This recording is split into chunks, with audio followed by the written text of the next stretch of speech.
En este vídeo vamos a ver el procedimiento para dibujar los diagramas de pórticos isostáticos planos. Antes de ver el procedimiento, tenemos que tener claro que un pórtico plano es una estructura formada por varias vigas o elementos estructurales que se encuentran en un único plano. En esta asignatura simplemente veremos conjuntos de vigas. Pero además es importante tener en cuenta que las fuerzas están contenidas en el mismo plano que la estructura y los momentos flectores en el eje perpendicular a la estructura. Normalmente consideramos X y los ejes del plano en el que está contenido el pórtico y Z el eje perpendicular a estos. Además vamos a considerar que el pórtico es isostático y de esta manera podremos calcular los esfuerzos únicamente mediante las ecuaciones de la estática. Por tanto, bajo estas restricciones tendremos que el procedimiento será el siguiente. Comenzaremos primero calculando el grado de hiperestatismo externo de la estructura. Si este es 0 no tendremos ningún problema para calcular las reacciones, porque la estructura sería isostática externa. Sin embargo, si este grado de hiperestatismo externo nos sale mayor que 0, tendremos que aplicar ecuaciones adicionales. Estas ecuaciones adicionales serán ecuaciones de momentos situados o calculados desde las rótulas internas del pórtico en caso de que las hubiese. Una vez calculadas las reacciones, el grado de hiperestatismo externo, tendremos que calcular las reacciones introducidas por las ligaduras externas. Cuando tengamos estas reacciones, ya podemos descomponer el pórtico en vigas y nudos. A la hora de descomponer tendremos que aplicar a cada uno de ellos, tanto vigas como nudos, las ecuaciones de la estática y la tercera ley de Newton. Dibujaremos las barras y los nudos por separado, intentando dejar bastante espacio para dibujar todas las fuerzas que se están ejerciendo entre ellos, y incluiremos todas las acciones externas, reacciones incluidas. Después partiremos de una ligadura externa al azar y dibujaremos todas las fuerzas horizontales en todos los elementos, vigas y nudos, utilizando la tercera ley de Newton y las leyes de la estática. A continuación haremos exactamente lo mismo partiendo de la misma ligadura externa, pero para las fuerzas verticales. En realidad, tanto las fuerzas horizontales como las fuerzas verticales se pueden intercambiar en este procedimiento. A continuación, haremos lo mismo para los momentos flectores, comenzando desde la misma ligadura externa. En este caso, los momentos flectores siempre tendrán que ir después de las fuerzas, ya que estas fuerzas pueden contribuir a modificar los momentos flectores que necesitamos colocar tanto en las vigas como en los nudos. Después, y como paso importante, tenemos que comprobar que el pórtico cierra.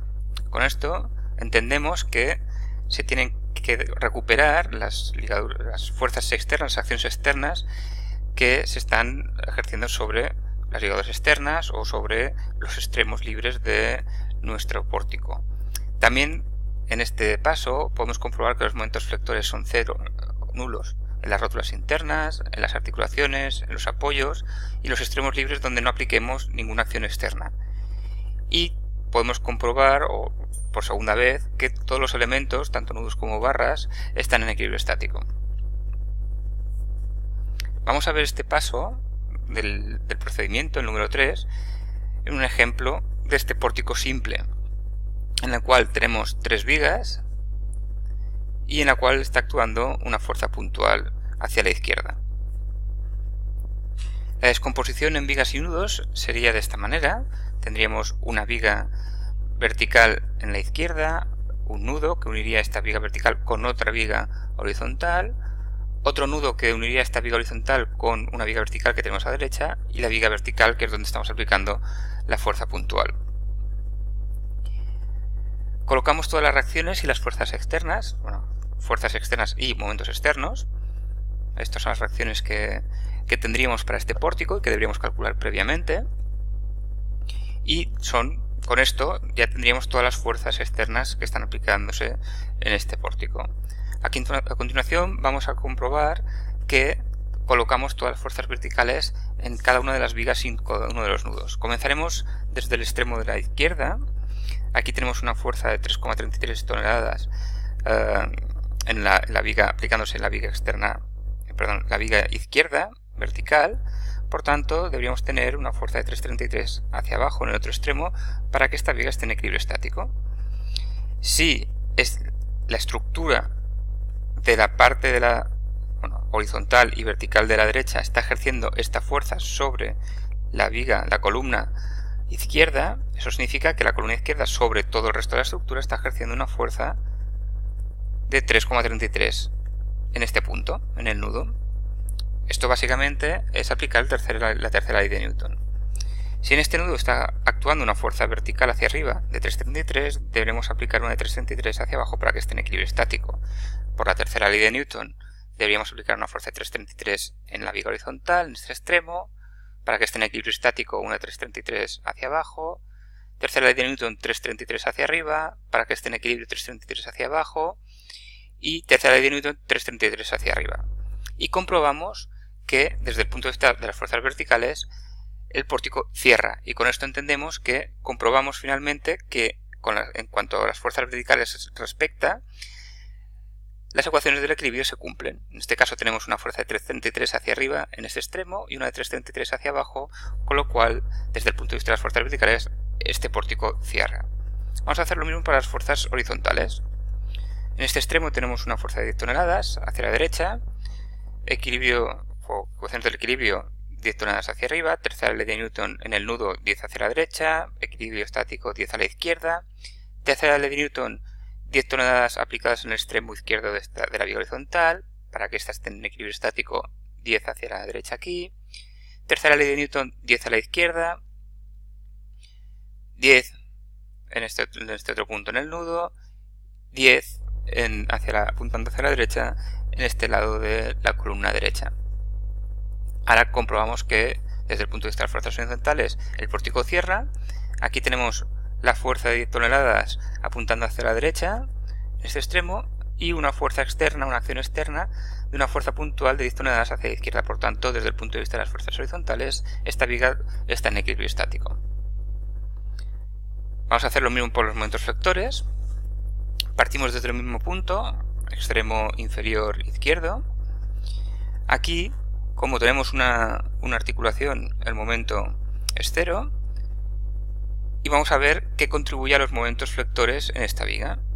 La única fuerza que contribuye a las fuerzas flectores es esta 10 toneladas, que está situado a 4 metros desde este punto. Con lo cual, esta fuerza de aquí está ejerciendo un momento flector antihorario de 10 por 4, 40 toneladas por metro. Para que esté en equilibrio estático, deberíamos tener una fuerza, un momento flector interno debido o provocado por toda esta parte de la estructura en este punto igual al anterior, 40 toneladas por metro, pero sentido contrario. De esta manera, cuando hagamos sumatorio de momentos igual a 0 en esta viga, nos darán 0. Por la tercera ley de Newton, 40 toneladas aquí, para que esté en equilibrio estático, 40 en sentido contrario. Hay que recordar que aunque los dibujemos con ciertas dimensiones, los nudos son en realidad un punto. Por tanto, todas las fuerzas que estamos aplicando aquí no modifican los momentos flectores. Estábamos en 40 toneladas en sentido horario, toneladas por metro en sentido horario en este extremo del nudo. Tercera ley de Newton, 40 toneladas por metro aquí. Vamos a hacer el cálculo considerando el origen de los momentos en el extremo izquierdo de la viga horizontal. Por tanto, estas dos fuerzas no contribuyen al momento flector. Esta fuerza de 10 toneladas tampoco, porque es una fuerza normal. Y solo contribuirán esta fuerza de aquí, 40 toneladas por metro en sentido antihorario, y la fuerza de 3,33 hacia abajo. Esta fuerza está situada a 6 metros de aquí, por lo tanto en total estaría haciendo un momento en sentido horario de 20 toneladas por metro. Por tanto, tenemos 40 toneladas por metro en sentido antihorario, 20 en sentido horario aquí, para que esto esté en equilibrio estático, necesitamos 20 más en sentido horario. De esta manera, al hacer el sumatorio de momentos flectores a lo largo de esta viga horizontal, tendremos que la suma de todos los momentos flectores darán 0. Por la tercera ley de Newton nos pasan 20 en sentido antihorario, equilibrio estático 20 en sentido horario. Como es un nudo, pues aquí todas estas fuerzas no modifican los momentos flectores. Y tercera ley de Newton, 20 en sentido antihorario. Ahora vamos a comprobar que desde el punto de vista de los momentos flectores este pórtico cierra. Si lo miramos desde este punto de vista, desde este punto de aquí, esta fuerza y estas dos de aquí no ejercen, no modifican, no introducen ningún momento flector. Tenemos 20 toneladas por metro en sentido antihorario aquí, y desde este punto de vista esta fuerza, que está situada a 2 metros, está introduciendo un momento flector de 10 por 2, 20 toneladas por metro en sentido horario, con lo cual 20 toneladas por metro en sentido horario más 20 toneladas por metro en sentido horario se anulan, con lo cual el sumatorio de momentos igual a 0 se cumpliría para esta viga, y con ello comprobaríamos que el pórtico cierra desde el punto de vista de los momentos flectores. Por tanto, el último paso, que sería una comprobación, lo hemos hecho al final de cada uno de los pasos de las fuerzas verticales, fuerzas horizontales y momentos flectores. Y, en este caso, el pórtico cierra. Una vez que hayamos encontrado todas estas fuerzas y momentos internos, si queréis podemos llamarlo las reacciones de cada una de las vigas y de los nudos, procederíamos a dibujar los diagramas de normales, cortantes y flectores únicamente para las vigas. Para hacer estos dibujos del diagrama es preferible usar las propiedades entre las cargas distribuidas, las fuerzas cortantes y los momentos flectores, ya que es un método mucho más rápido, y en el caso de que necesitemos alguna ecuación, utilizar el método de integración. A la hora de dibujar los diagramas individuales de cada una de las vigas, deberíamos poner las vigas después como la configuración inicial en la estructura, en el pórtico original. Además, deberíamos indicar las unidades. Para ello, lo más fácil es indicar las unidades de todo el diagrama dentro del título del diagrama. Si ponemos diagrama de normales, pues podemos poner allí qué unidades vamos a utilizar para ese diagrama. Tenemos que tener cuidado, intentar utilizar la escala igual para todas las vigas del mismo diagrama. Es decir, si dibujamos el diagrama de cortantes, por ejemplo, no podemos poner una viga con una escala y la viga que está al lado con otra escala, porque esto prestaría a confusión. Por último, al igual que estábamos haciendo para las vigas isostáticas, se deben especificar los valores más significativos de cada uno de los diagramas, los signos y la deformación inducida según nuestro criterio de signos. Por último, uno de los pasos importantes también es tener en cuenta en qué dirección van los ejes locales de cada viga, y deberían ser relativamente consistentes con alguno de los puntos de vista más habituales de toda la estructura, que es un punto de vista en el centro inferior de los pórticos o en el centro a la derecha del pórtico. De todas formas, si se dibujan las deformaciones asociadas en cada uno de los diagramas de normales, cortantes y momentos flectores, en realidad señalar cuál es el punto de vista del pórtico es una información redundante y podríamos prescindir de ella. Además, es importante dibujar la deformación, y por eso deberíamos acostumbrarnos a dibujarla siempre, ya que eliminan las posibles incertidumbres dentro de la determinación de los ejes locales de cada una de las vigas, especialmente si estas están inclinadas. Si únicamente necesitamos los diagramas, ya sean de normales, cortantes o flectores, el problema podría acabar aquí. Sin embargo, en un proceso completo de diseño estructural, el proceso normalmente seguiría con más pasos. Los pasos siguientes sería el de dimensionado, en el cual determinaríamos cuáles son los perfiles, las secciones o las características geométricas de cada una de las vigas, que deberían aguantar los márgenes o las tensiones con los márgenes de seguridad que marca la normativa. Y una vez comprobadas pues estas secciones críticas que deberíamos colocar, pues deberían calcularse los desplazamientos o deformaciones y verificar que la rigidez de las vigas cumple con los criterios oportunos. Sin embargo, estos dos últimos pasos los veremos aparte, en secciones apartes dentro de esta asignatura.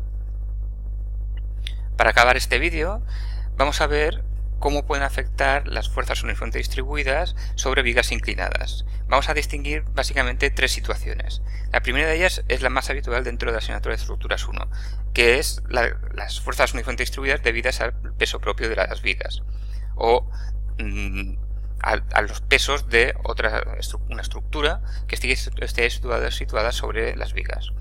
Cuando se trata de pesos propios, la fuerza uniformemente distribuida se dibujará en dirección estrictamente vertical. Cuando está actuando en una viga inclinada, como esta de la figura, debemos multiplicar esta fuerza uniformemente distribuida por la longitud total de la viga. Sin embargo, para tener en consideración cuál es el momento equivalente de la fuerza uniformemente distribuida, por ejemplo, si lo cogemos este punto desde aquí, deberemos considerar la distancia en proyección, ¿vale?, de la mitad, en este caso, de la fuerza uniformemente distribuida. La siguiente situación es la que se suele atribuir a la sobrecarga de viento. En ese caso, la fuerza uniformemente distribuida es perpendicular a la viga inclinada.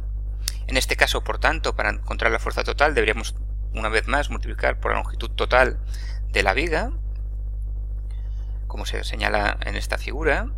Y en este caso, para calcular el momento, deberíamos calcular también no con el momento la dirección proyectada, sino con realmente la dirección paralela a las fuerzas verticales. Si estamos calculando el momento respecto a este punto, pues deberíamos calcular esta distancia, y la distancia a este punto sería la distancia más corta, por tanto línea recta a esta recta, que sería la proyección de la línea de acción de la fuerza uniformemente distribuida. Por último, tenemos la sobrecarga de nieve. En ese caso, las fuerzas se suelen dibujar horizontalmente. Cuando tenemos en cuenta estas fuerzas, deberíamos considerar la distancia de la viga, la longitud de la viga proyectada, es decir, no toda la longitud de la viga, sino su proyección sobre el eje horizontal. Y cuando calculamos el momento, también deberíamos utilizar pues esa distancia proyectada. En este caso, si estamos calculando desde este punto, pues la distancia sería esta, hasta donde llega la proyección de la línea de acción de la fuerza, que es estrictamente vertical. Y con esto acabamos este vídeo, y a continuación veremos algunos ejemplos de cómo resolvemos pórticos isostáticos en particular.